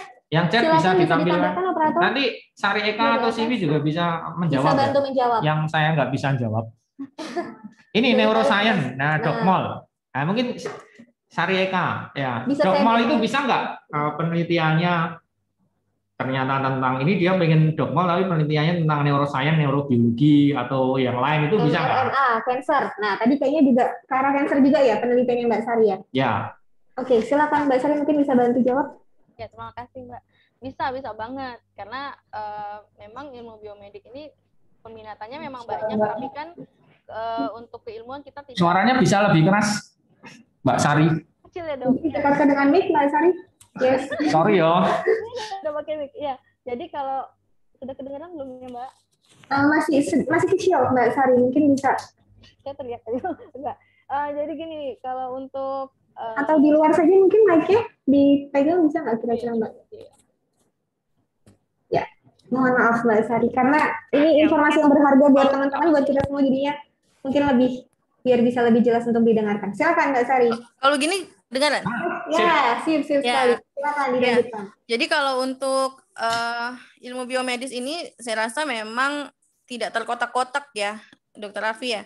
Jadi kalau misalnya penelitiannya mau di bidang apapun, apalagi misalnya kedokteran molekuler, fisiologi, anatomi, sebenarnya kan itu ilmu-ilmu yang berkesinambungan gitu. Jadi link gitu. Jadi nggak terkotak-kotak. Jadi misalnya mbaknya berminat di neuroscience atau misalnya di keganasan di neuroscience, kemudian ingin dari aspek kedokteran molekulernya, nanti tinggal pembimbingnya dipilih sesuai dengan minatnya itu, misalnya di satu dokter Arfi, kemudian yang kedua dari kedokteran molekuler. Saya juga dulu gitu Mbak, jadi pembimbing utama memang Prof. Rika dan Dr. Inwiani, tapi penelitian saya juga dibimbing sama Dr. Arfi di labnya beliau, jadi karena ada beberapa metode yang memang kita ya itu tadi nggak bisa hanya ke satu keilmuan gitu. Dulu juga angkatanmu juga ada ya yang Dokmol tapi dia penelitiannya Andreas itu dia di anatomi juga ya. Iya, itu angkatan 2016 Dok. Sebelum saya Dok ya. Ada juga yang di farmakologi nanopartikel tapi aplikasinya di farmakologi itu juga ada ya sekarang. Itu banyak. Ini kalau mau nanti kita bikin model aja neuroscience. Saya lagi ngembangin yang ini global ischemic brain injury. Jadi diklaim 2 ini karotisnya. Nanti kita pakai alatnya itu dilihat ada gangguan memori nggak. Terus dikasihkan vitamin D atau chlorogenic acid yang sedang kita lihat. Ya, Ilma kalau mau silahkan kita kasih dana nanti kita carikan ya. Nah ini juga termasuk ada ini ya, gimana nih kok di dana Minatnya penelitiannya double nggak misalnya? masalah. Nggak masalah ya, nanti silakan. pembimbingnya bisa dari anatomi Ya, misalnya bisa gitu dari ya. anatomi. Cuman Karena kita grant-grant itu kan banyak ya. Grant-grant itu terus terang dari FKKMK itu banyak. FK itu ngasih, dosen, betul. UGM Bebas. ngasih, dari negara kita juga kadang ngasih. Ada dari Ristek Dikti, dari BRI, ya, PDP. PDP aku belum nembus susah. Mungkin tambahan sedikit Mbak. Jadi waktu penelitian pun dulu alhamdulillah kan saya dulu itu tidak menggunakan beasiswa ya, karena kebetulan saat saya mau sekolah itu dari Dikti sudah tidak boleh lagi, tidak ada skema beasiswa S2 untuk dosen. Jadi waktu itu dibantu oleh universitas institusi saya itu untuk SPP. Nah, tapi kan untuk penelitian tidak ada. Nah, alhamdulillah dulu itu saya dibantu oleh Dr. Induyani ya, karena skemanya beliau waktu itu Damas ya Dok ya, skemanya ya. Nah, dari FK. Jadi betul. Jadi alhamdulillah dikasih dari Damas, kemudian juga dibantu oleh Dr. Arfi dari penelitiannya beliau. Jadi teman-teman untuk yang mungkin masih dana pribadi, masih fresh grade, mungkin bisa ingin segera sekolah tetapi mungkin belum dapat beasiswa, itu bisa nanti saat penelitiannya dengan dosen yang bersangkutan ya, dengan dosen pembimbingnya. Nanti di masing-masing minat banyak itu mesti ditawarkan. Pasti mengajak mahasiswanya, jadi di masing-masing minat itu mesti ada. Betul. Terima kasih Mbak Sari. Kita bisa lanjut ke next question atau Matrikulasi ya. Matrikulasi itu jadi ada bedanya, ada matrikulasi dan defisiensi. Nah, memang karena kita di Fakultas Kedokteran, teman-teman yang non dokter itu nanti akan masuk dulu kuliah 1 minggu, hanya 1 minggu untuk yang namanya program defisiensi, mengingatkan kembali saja ya beberapa topik-topik yang terkait kesehatan. Ya, yang memang kesehatan itu bagaimanapun mungkin bukan barang utama, tapi tanpa kesehatan ya iso apa-apa. Ya karena bedanya biomedik kita dengan biomedik yang di biologi misalnya atau yang di teknik itu, karena kita itu langsung aplikatif ya. Biomediknya itu aplikatif. Ada masalah kesehatan mau diatasi dengan apa? Entah itu stem cell. Oke, ini jantung kalau habis serangan jantung sel-selnya mati. Mau diatasi dengan apa? Itu masalah kesehatan. Ya oke, diganti selnya stem cell gitu. Stem cell dimasukkan, bisa nggak dia replace? Itu kan salah satu terobosan juga. Atau diganti dari produknya stem cell, conditioned medium, ya mesenchymal stem cell conditioned medium, ya, atau yang sering kita sebut sebagai sekretomnya katakanlah. Terus dimasukkan, jadi lebih bagus enggak? Itu kan langsung jadi masalah. Ya, jadi matrikulasi itu dilakukan biasanya dari yang non S1. D4 mau ke S1. Kita akan berusaha mengejar untuk itu. Itu PR bagi prodi. Entah saya kaprodinya, entah besok itu jadi PR bagi kami untuk tetap ya teman-teman yang D4 itu karena dia butuh. Ya karena D4 bidan itu ternyata ada bidan pendidik. Yang dia butuh S2-nya itu ya yang bersifat dia untuk jadi dosen. Nah, itu kadang sangat kesulitan untuk mendapatkan itu. Jadi matrikulasi itu ada. Ya, cuman kita belum ada. Kita harus mengajukan ke UGM, ke Senat Akademik. Nah, itu yang butuh proses. Kalau defisiensi tadi jelas ada ya, Dok? Ya, betul. Defisiensi untuk yang non-kedokteran. Ini fokus riset di fisiologi. Fisiologi itu jadi fisiologi itu paling konsisten dengan sistem. Sistem kardiovaskular, sistem respirasi, paling konsisten dia ya. Sehingga peminatan fisiologi itu di masing-masing sistem itu ada fokus risetnya.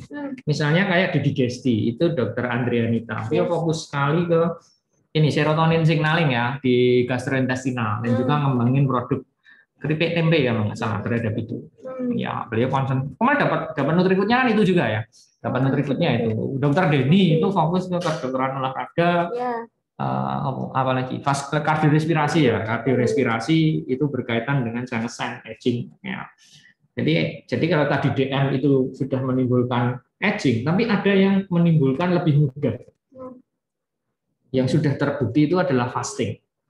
Fasting itu berpuasa. Itu dia lebih mudah, menimbulkan sel itu lebih mudah. Tetapi olahraga sekarang ya, banyak olahraga itu banyak yang diteliti juga.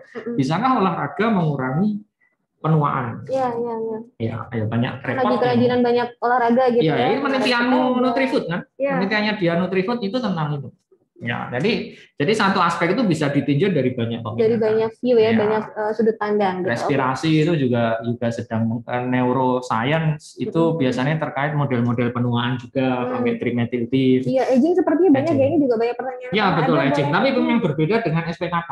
Ya, oke. Ya, jadi kita kalau misalnya teman-teman SPKK itu ya yang memegang lisensi untuk praktek. Betul. Tapi kalau biomedik ini teman-teman bisa bekerja di laboratorium controlling quality untuk apa jenenge pengobatannya, controlling quality untuk reagen-reagen yang dipakai itu biomedik banget.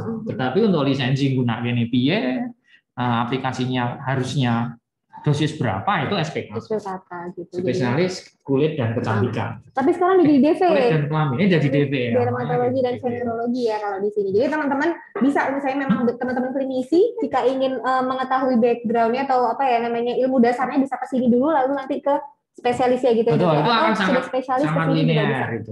Sangat linear sekali. Ini ganti peminatan boleh nggak? Sini. Bisa ya. Oh ya, ini ada buktinya nih. Kalau saya yang ngomong nanti kalau mahasiswa sendiri. Bisa ganti peminatan setelah mata kuliah MKDU, kemudian kalau memang semisal nih saya awalnya mengambil minat anatomi, tapi kemudian setelah mengalami MKDU kemudian ada promosi dari setiap minat, tertarik untuk minat lain, itu bisa mengajukan untuk berganti ke minat yang lain. Ya, jadinya sangat penutup, sangat terbuka ya. Ya, kita juga ada forum ya pas soft skill itu kita minta juga ketua minat untuk mempresentasikan kembali.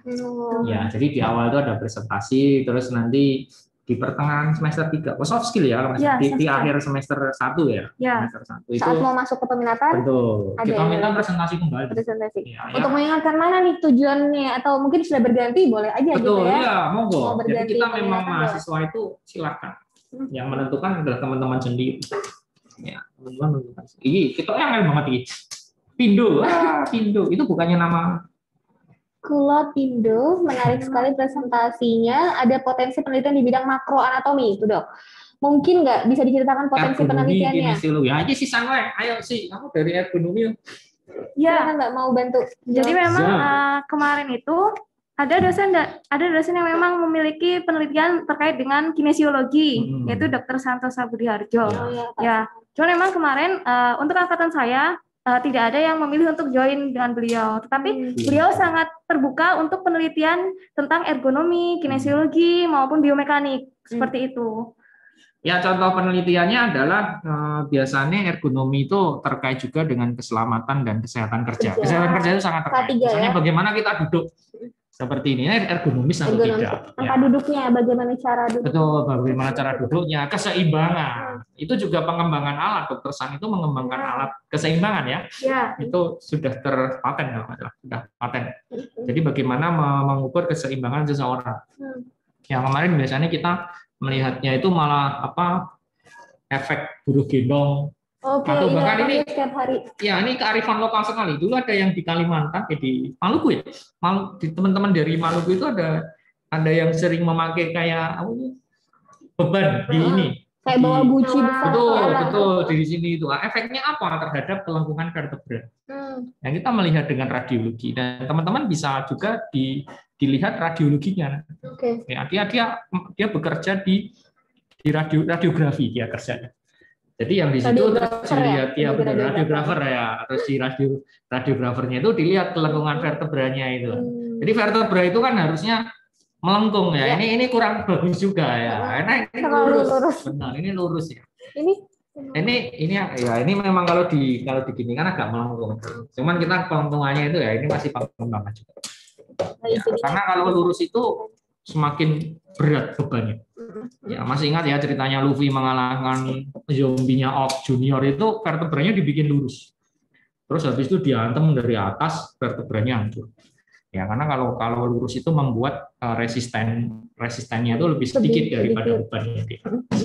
Jadi potensinya banyak sekali untuk Mas Pindo ya, Prakoso. Betul, nanti kita support ya. Bisa disupport. Oke, baik. Sangat. Kita support. Kemudian yang berikutnya nih dengan siapa Milna Urfa ya, apakah bisa lintas prodi? Jadinya mungkin dia mengambil prodi S2 MIB, tetapi mungkin dia mengambil mata kuliah di lain prodi.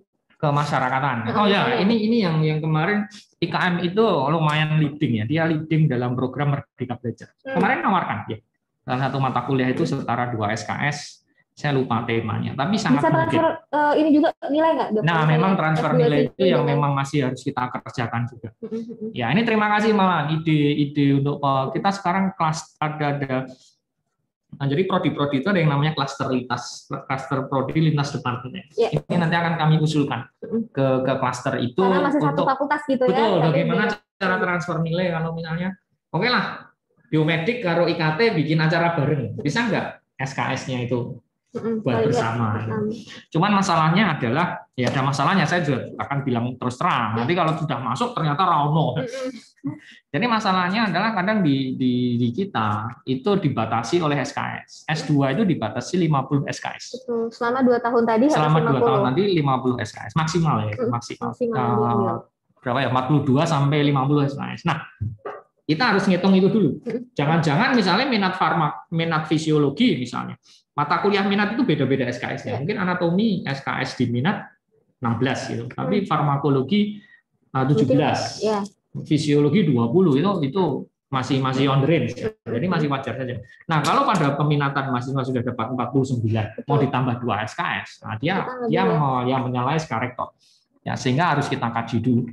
Yang mana yang boleh, mana yang tidak. Ya, saya akan bilang terus terang seperti. Tapi ini usulnya bagus untuk ada lintas tadi. Ya, memang menarik, tetapi kita balik lagi ke tadi karena target kita hanya dibatasi 50 SKS, teman-teman, dan 2 tahun tadi ya diusahakan harus lulus. Tapi gitu. Masih ada alternatifnya, Mbak Risa. Karena ada yang namanya sertifikat. Selain nanti mahasiswa itu lulus dapat ijazah, betul, dia akan dapat sertifikat keahlian gitu atau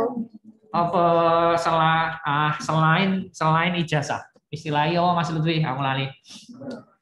Sertifikat selain ijazah itu. Jadi bisa didaftarkan atau tetap ada sertifikatnya. Oke, jadinya dia certified untuk sesuatu misalnya 2 SKS tadi. Betul, ya, itu certified. Walaupun dia nggak masuk SKS. Betul. Gitu ya.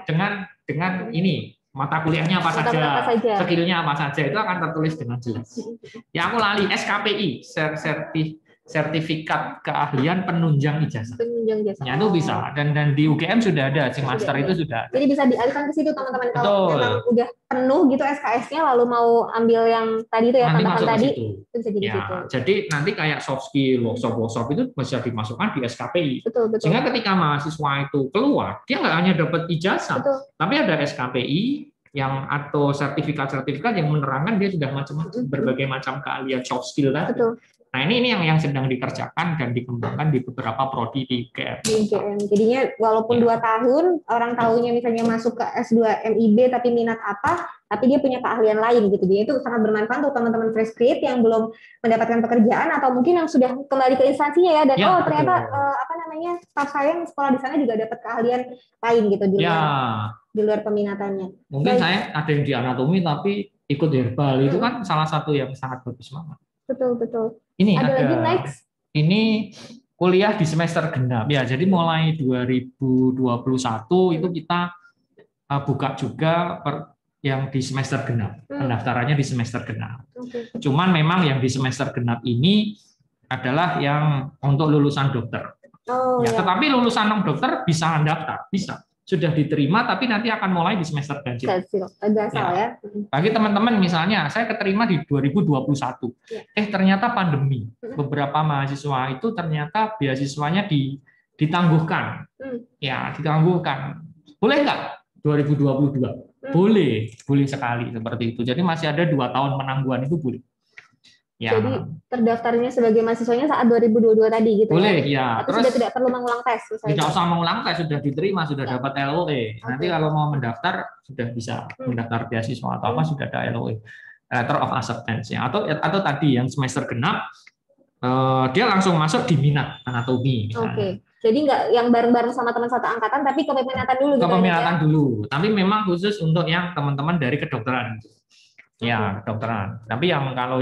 Tapi boleh mendaftar di semester genap, tetapi mulainya di semester gasal itu boleh. Karena perlu ada defisiensi tadi dan segala macam itu defisiensi hanya 1 minggu.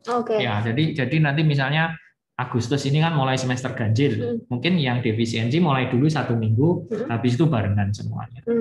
Ya, hanya kalau yang masuk di semester genap ini kita punya 8 mahasiswa yang sudah diterima di semester genap, tapi akan mulai di semester ganjil. Tapi ada juga yang 5 mahasiswa yang di semester genap tahun 2021 ini terus mau sudah langsung masuk di semester genap. Ya itu. Tapi memang ya yang dokter, karena kenapa? Dan juga itu tidak tiap minat menerima.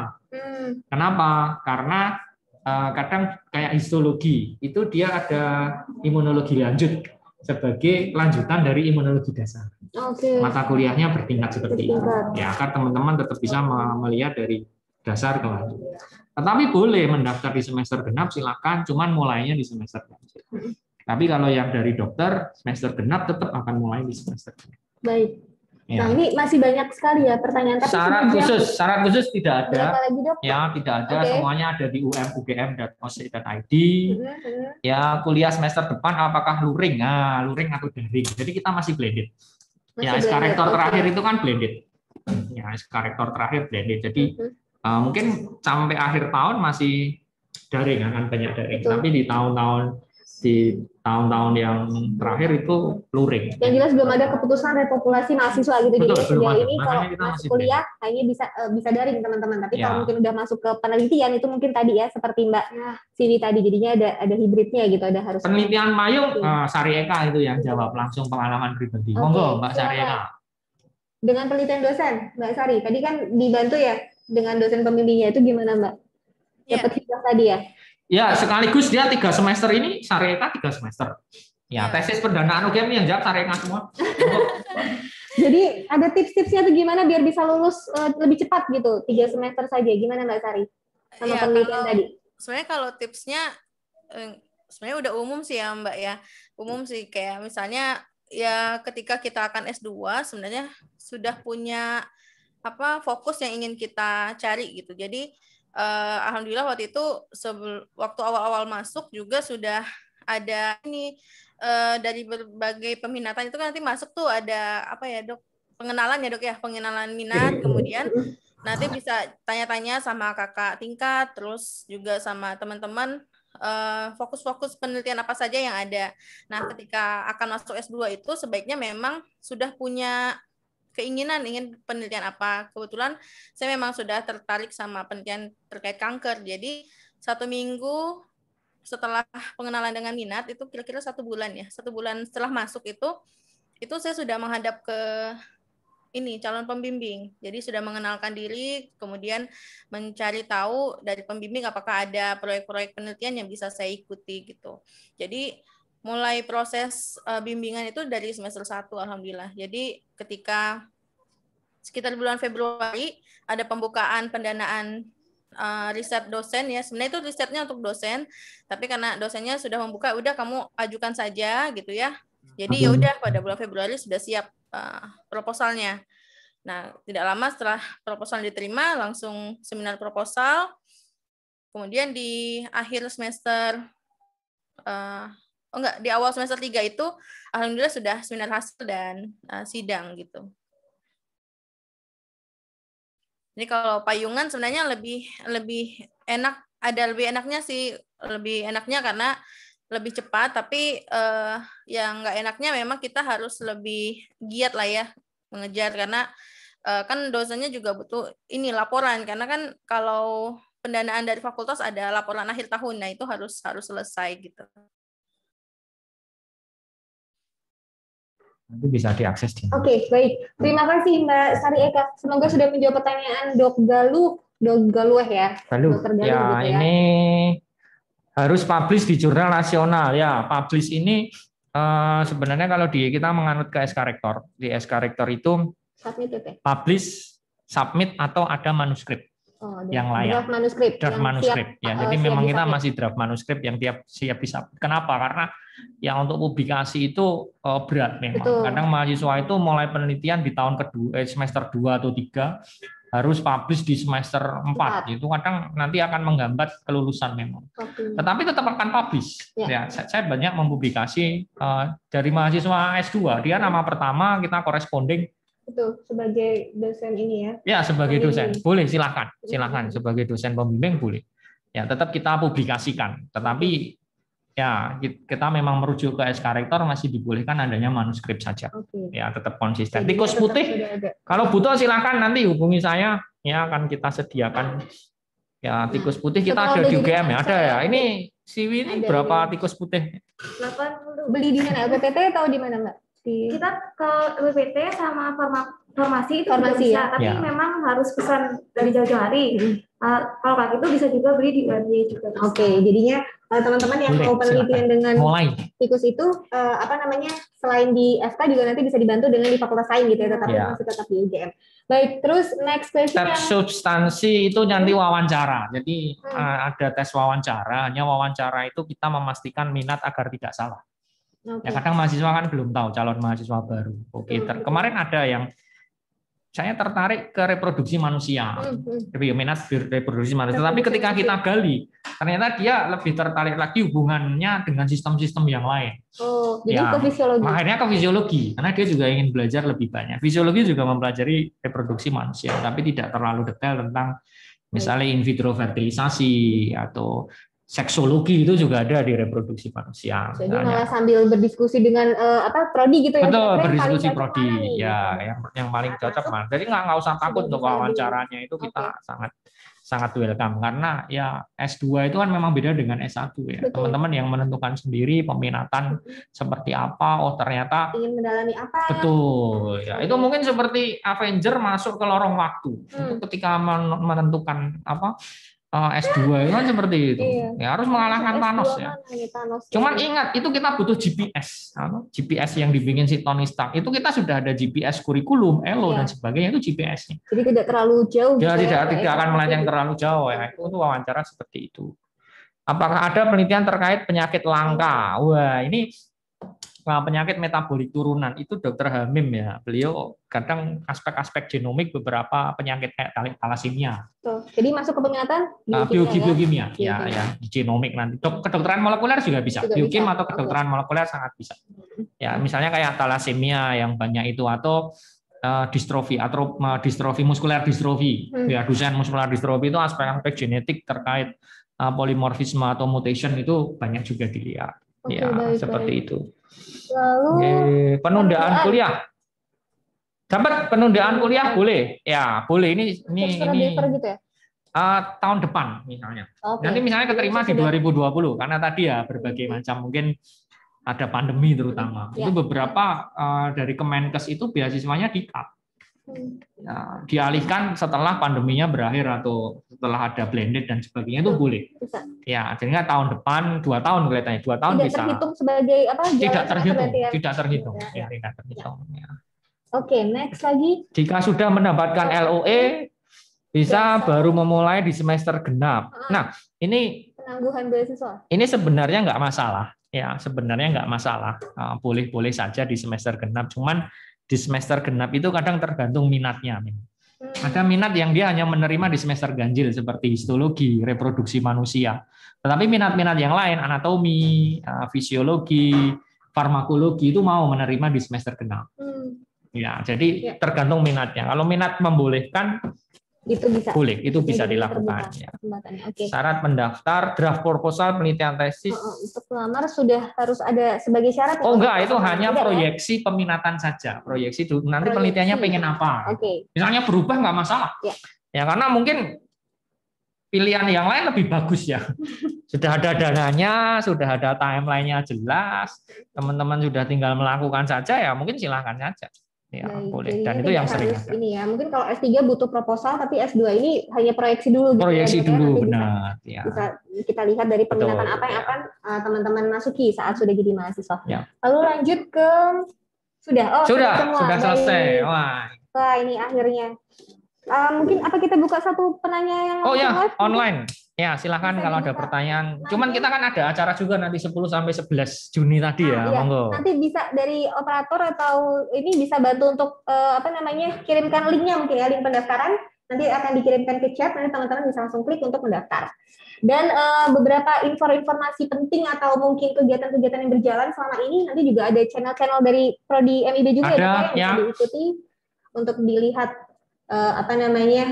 diikuti kegiatan yang tanggal 10 itu dinampung 10-11 Juni Ya, wah, Maul ini terima kasih. Ini alumni banyak. Kelihatannya dosen-dosen kita banyak juga ya. Oh, ada Bergabung ada ya. Pak. Tadi Dokter Dwi Siang. Cahyani, Oh, beliau ya, ada. neuroanatomi ya. Selamat siang, Dokter Dwi Cahyani. Itu tadi siapa lagi ya? Mungkin teman-teman alumni kayaknya juga. Ya, ini Mas Umar ini sudah daftar itu ya. Pengumumannya ditunggu Mas. Besok hari Senin penstatusan. Oh. Ya, Umar Faruk Sebentar lagi Zafullah. akan jadi mahasiswanya MIB Amin. nih. Ya. Ada rekan saya juga, Dok. Dr. Alex. Sebenarnya kayaknya calon juga nih, Dok. Oh iya, betul. Iya. Mas Alex ya, Dokter Ya, Alex. Alex. Kemarin wawancara ya, sudah Ya. wawancara. Minat anatomi dapat 1. Oh, dapat. Alhamdulillah. Parasito juga ada itu. Parasito ada yang kemarin sudah Ya. sudah wawancara. Oke. Ada mungkin dari teman-teman yang akan bertanya langsung, bisa ada dengan Kaprodi kami, Dr. Nur Arfian, ada juga dengan Mbak Kensi, dan ada juga Dr. Sari Eka yang dari Ada juga Mbak Risha. ada juga saya. Kebetulan saya dari Parasitologi. parasitologi. Ya, kalau parasitologi sekarang yang sedang berkembang apa, Riz? Tergantung divisinya. Itu kayak tadi, anatomi kan juga ada 3 ya. ya. Kalau di parasitologi kita ada protozoologi, ada juga helmintologi, dan ada entomologi. Nah, sekarang yang banyak berkembang mungkin ke protozoologinya, lebih ke malarianya, kemudian sekarang entomologinya juga. Itu banyak grant-grant dari luar. Betul. LPDP juga Ya, parasito ada banyak banget. Rispro, ada hibah Kemenristek-Dikti, ada hibah dosen mahasiswa. Jadi teman-teman jangan takut kalau memang biaya pribadi, tapi nanti sudah masuk ke peminatan, pasti nanti dosennya juga akan bantu untuk mencarikan dana gitu. Wah, ya, asik banget nih. Siap-siap. Ini ada yang ini nih, Oke, ya silakan. Mas Umar Faruk ya mau berbicara langsung. Silakan. Bisa dibuka mic-nya. Halo. Assalamualaikum. Waalaikumsalam. Ya, Ini yang terima bicara kan kasih. Mas Umar ini. Iya, yang Mas Umar. Gimana Mas Umar? Ya, sebelumnya terima kasih. Saya sangat senang sekali bisa bertemu langsung dengan Dr. Arfi karena biasanya saya melihat melalui praktikum Praknadol beliau ya di YouTube. Udah lama saya sudah lama jadi ini ya, followers. Sering berhubungan lewat YouTube. Serasa berinteraksi dengan YouTuber ini ya. Oke, baik, dokter, saya mau tanya nih, kalau tadi kalau nggak salah joint supervision atau joint degree ya? Double degree. Joint degree. Nah, itu apakah setiap mahasiswa berpeluang mengikuti program tersebut atau memang hanya beberapa tertentu? Atau bagaimana itu? Ya, tertarik juga nih dengan program joint degree ini. Ya, terima kasih Mas Umar. Tadi joint supervision itu sangat mungkin kalau joint supervision ya. Dulu ya jadi, walaupun tidak dosen pembimbingnya dari sini dan dari luar. Dari luar itu ada. Ya, dulu dari farmakologi itu dengan Taiwan ya. Itu pernah dua mahasiswa. Ini kami juga mau mencoba dengan Jepang dengan Prof. Emuto. Itu kita akan mencoba. Memang itu biasanya memang sangat terkait peneliti ke peneliti. Jadi misalnya dosen tuh siapa yang ada di sana ya, kemarin Prof. Huang dari Taiwan itu pernah ya, memang belum semuanya ada joint supervision ya, tapi di program yang double degree ya, kalau double degree memang itu program sendiri sebenarnya terpisah dari yang reguler terpisah dari yang reguler. Ini kemarin harusnya ada penandatanganan MOU ya 2020 itu di Warsawa, tetapi ya pandemi itu wah, Eropa sempat tumbang semuanya, itu baru ada pembahasan lagi itu ini Juni ini akan ada conference untuk yang double degree itu ya. Memang kita tunggu dulu ya untuk yang double degree itu. Memang biaya ya kita sedang mencarikan beasiswa. Jadinya bedanya joint supervision itu dia tetap hanya dapat 1 gelar di sini, tetapi pembimbingnya dari luar bisa dari luar. Tapi kalau tadi double degree itu dia dapat 2 gelar. 2 gelar. Ya, dia akan dapat 2 gelar dari UGM dan dari sana. Ya, cuman memang itu pembahasan khusus dan berbeda dengan program reguler. Ya, berbeda dengan program reguler. Kita masih membahas dan menggodok untuk teknis dan kurikulum dan sebagainya. Kurikulumnya sudah hampir sebagian besar sudah di ACC dari kelima universitas. Memang detail teknisnya ini ya, jangan sampai mahasiswa nanti sudah masuk ternyata nggak iso disetarakan nih ijazahnya, atau nanti akan terkendala ketika mencari kerja di sini. Kita nggak mau seperti itu, sehingga memang jadi memang di persiapan yang sudah bisa diikuti oleh teman-teman itu memang yang sudah secara legal dan itu sudah ini ya. Ya, dan semoga bisa ada beasiswa untuk itu. Karena biayanya memang relatif mahal. Terus terang biayanya akan mahal. Oke, baik. Sudah menjawab ya, Mas Umar Faruk? Ya, terima kasih Mas Umar. Pertanyaannya. Lanjut, ada lagi yang ingin bertanya, mungkin satu penanya lagi sebelum kita tutup karena ini Ya, ini sangat sudah ini ya. di Jamnya sudah jamnya sudah harusnya diselesaikan sama yang dari fakultas. sampai jam 12:30. Ini karena menarik sekali nih bahasannya. Ada lagi mungkin dari teman-teman? Oh, ada yang raise hand dengan Mbak siapa ya, itu Dilia. Oke, Dilia Ananda. Ya, silakan mungkin penanya terakhir. Silakan Mbak, bisa di open mic. Siang, Dok. Siang. Oh ya. Dilia, gimana? Ya, Dok, sebelumnya terima kasih sudah diizinkan untuk bertanya. Jadi kan tadi mengenai penangguhan karena ada beasiswa kan, kalau misalnya dari APDP itu misalkan itu gelombang 2, itu kan nanti untuk memulai kuliahnya baru bisa Januari ya, Dok, paling cepat. Nah, berarti nanti ikutnya semester genap. Nah, berarti kan kalau misalnya yang secara saya pahami itu berarti kita nggak dapat MKDU gitu, Dok, kalau misalnya ikut semester genap. Nah, apakah nanti MKDU? Itu nanti tetap dapat MKDU, mungkin ada penambahan semester atau gimana ya, Dok? Enggak ada penambahan semester. Cuman dibalik saja MKDU dan peminatan. Ya, tetap dibalik, hanya dibalik saja. Jadi misalnya masuk ke anatomi dulu semester 1, berarti di semester genapnya itu habis itu MKDU. Oh, berarti nanti ketika masuk itu peminatan dulu, baru nanti pas semester ganjil udah mulai. Semester ganjil MKDU-nya. Oh iya. Ya. Dok, terima kasih. Ya, bisa, insya Allah bisa. Asal